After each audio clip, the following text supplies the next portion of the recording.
Hi everyone, my name is Pete Koch and welcome to my verbal presentation for my 12-hour TTL Digital Clock design project. I trust everyone has had a safe and happy Christmas. Now we can all look forward to the new year ahead and hopefully put 2020 behind us.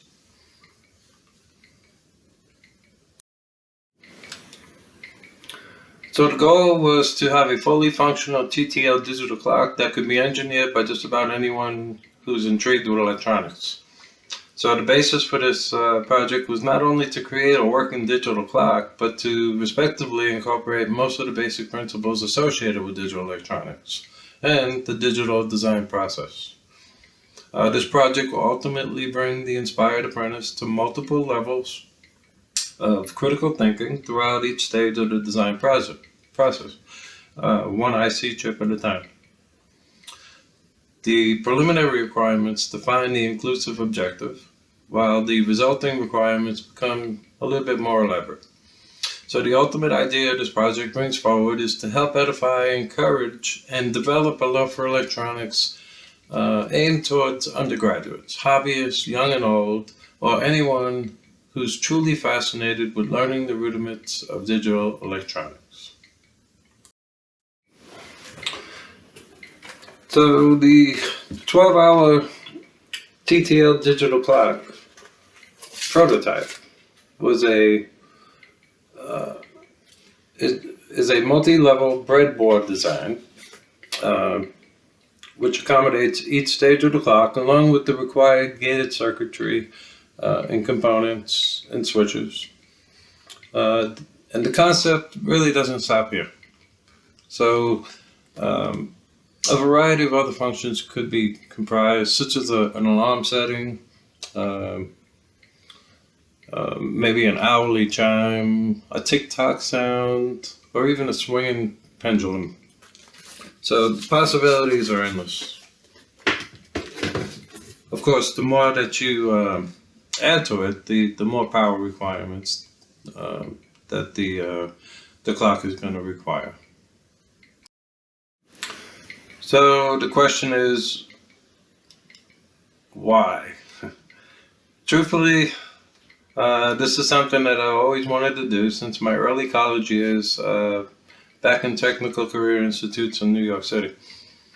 So there we created many projects in digital electronics using the 7400 series IC chips, which I used here. But of course, nothing on this scale.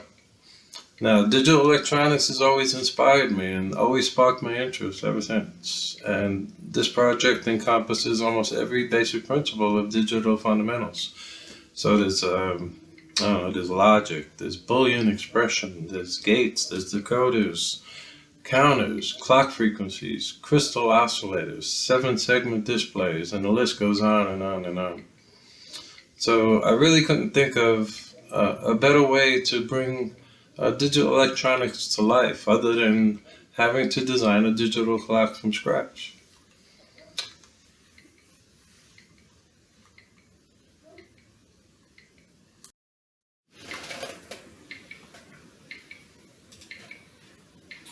So getting into the early portion of my design, which is the heart of the project, we have the master clock. So what I did here was I used a 5-volt, 1 megahertz crystal can oscillator for down converting simplicity. I mean, crystal oscillators come in all different frequencies, but 1 megahertz was more simplistic for me. Then I used 674 390 decade counters, which were used to down convert the 1 megahertz signal to a 1 hertz master clock pulse signal. And this is for driving the second stage. In the diagram here, or in the picture, you can see an LED was used to test the signal.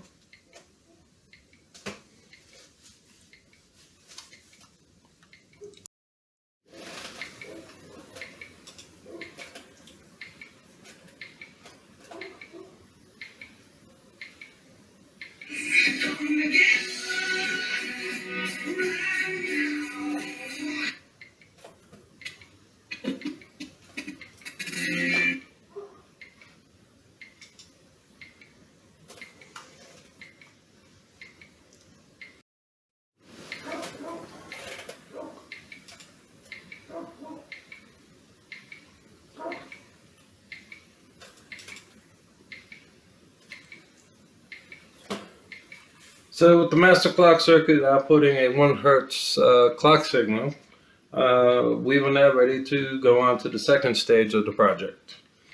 So the second stage incorporates two 74-160 synchronous decade counters, one for dividing by 10, and then the other one is for dividing by 6.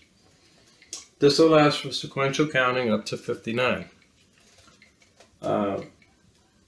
A quad 74-132 single NAND gate was then used for resetting the counters back to 0 once the counters reach an output of 60. Once the counters reach an output of 60, it was then reset, and it also provided a 1 pulse per minute clock signal to the minute stage of the clock. Two 74-47 decoders were used to drive each one of the 7-segment displays that you see.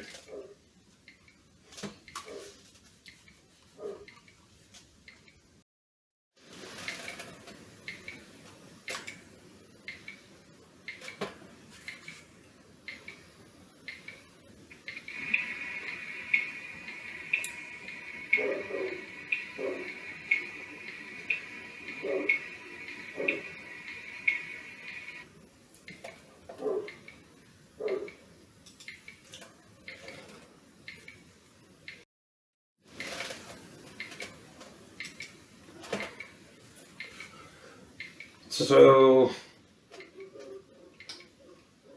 with the second stage outputting a 1 pulse per minute clock signal, we were now ready to move on to the minute stage of the clock. So the minute stage identically mirrors the second stage. So it sequentially counts up to 59. It uses two 74-160 synchronous counters. It also uses two 74-47 decoders and a single NAND gate, which resets the counters back to 0 once the counter reaches a count of 60. The reset is then used for distributing a 1 pulse per hour clock signal to the hour stage.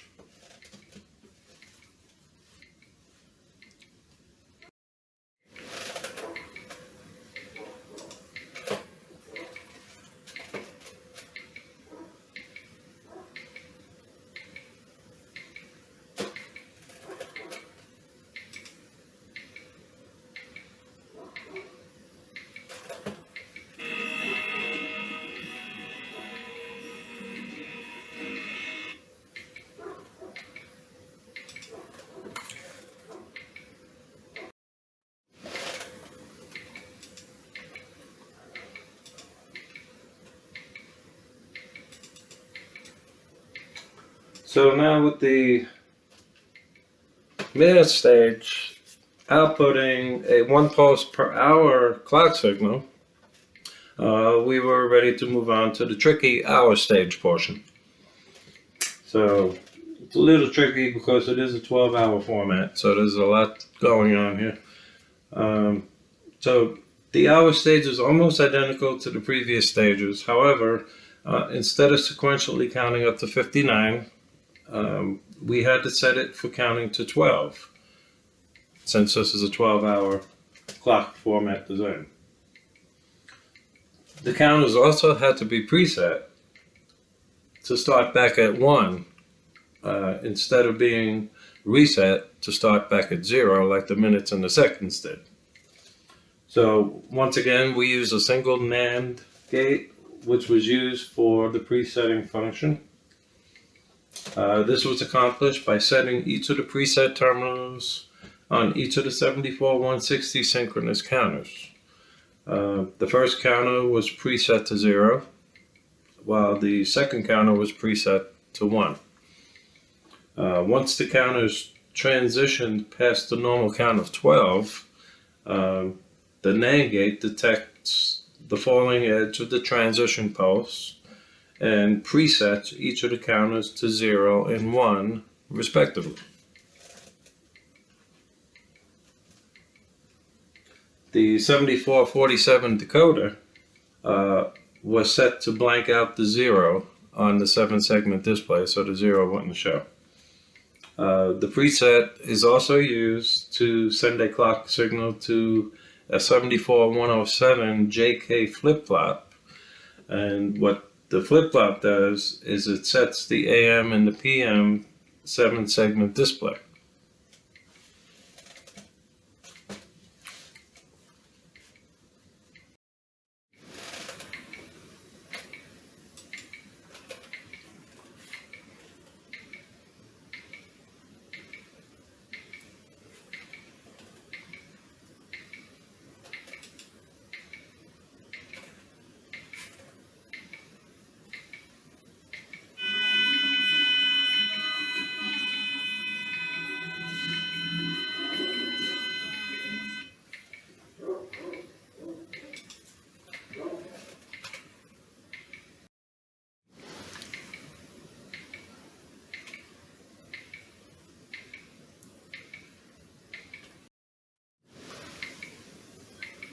So the final stage of the clock is used for displaying the anti-post meridian AM/PM indicator. This is a fairly easy design. Most digital clocks that I've seen only use a LED light to represent AM or PM. But I took it a step forward. And I used a 7-segment display to make it more realistic. Without this stage, we would have no way of knowing if it was day or night unless you were actually go outside and see if it was day or night. So this is a required feature for a 12-hour format. The preset for the hour stage is used to clock a JK flip-flop, like I explained earlier, and it clocks it once every 12 hours. The flip-flop will change state from either a 1 or a 0, which is 5 volts or 0 volts, which would drive the light on the 7-segment display.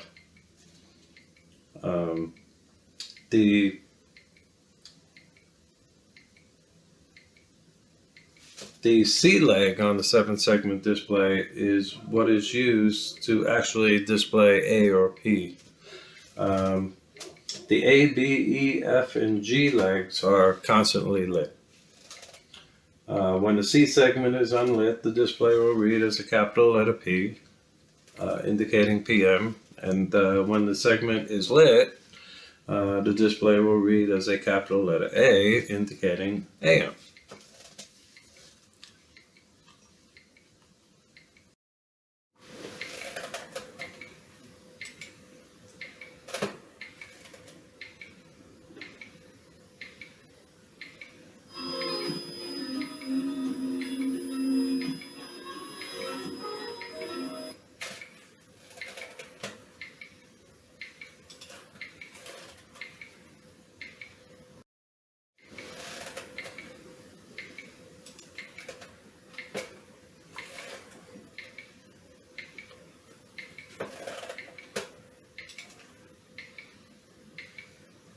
So finally, we now have the single pole double throw momentary switches. There's 3 of them.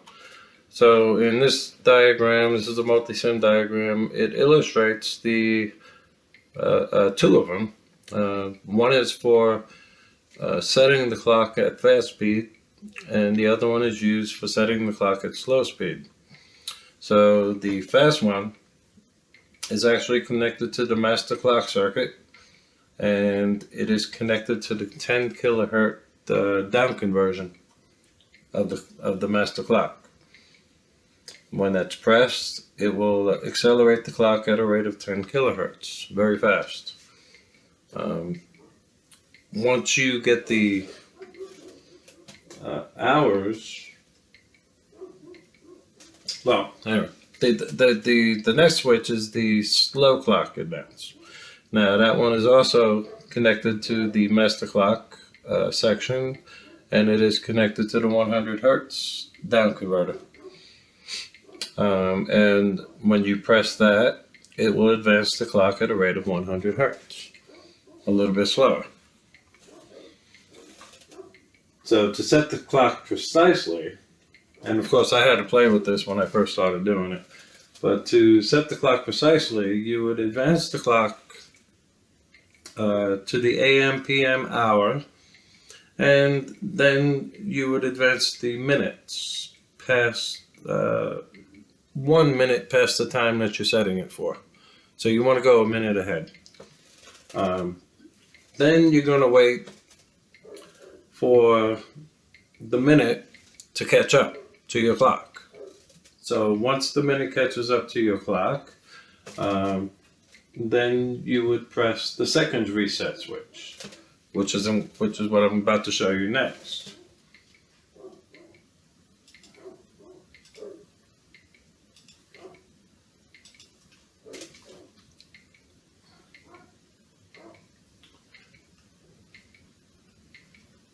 So now once the minute on the timepiece that you're setting the clock to catches up, because you set it a minute ahead, you would then press the seconds reset switch for a precise match to the timepiece that you're setting the clock to.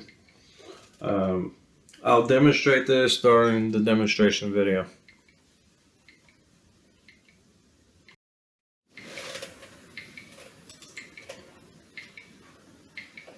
So moving on to lessons learned. So there were a few lessons learned. So transferring the prototype from a breadboard design to a solderable PC board like we have here, using wire wrapping techniques was actually a great idea, especially if you want to have the clock for durability and stability purposes. So, you know, this clock will last a long time doing it this way.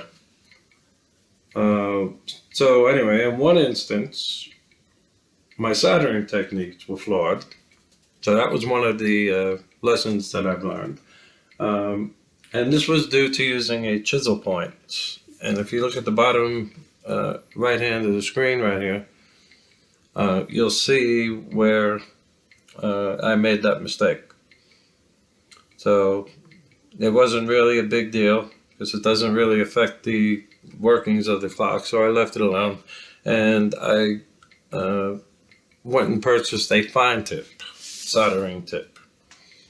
So that remedied that situation, because you can see you don't have much space in between these pins. Each one of these pins was soldered.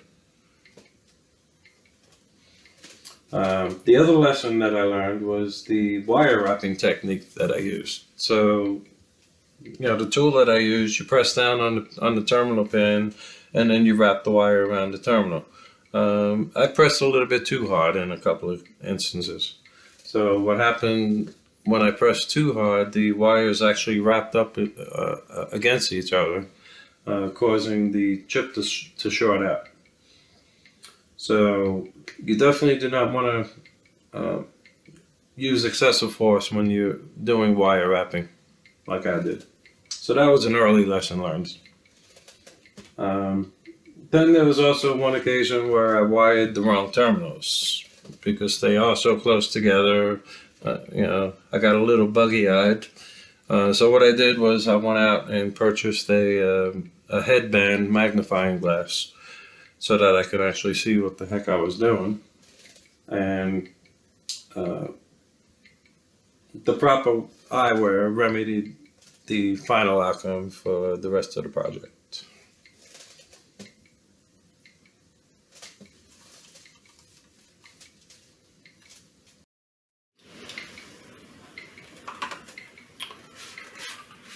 Alright, so this is going to wrap up my verbal presentation for now. The next one is going to be my demonstration video, which shouldn't take that long. As for scheduling, doing this project, I finished sooner than expected because I started the prototyping during the first term of Capstone, which I don't think I was supposed to do, but I didn't know. Anyway, So the final project was completed and tested during the third week of this term.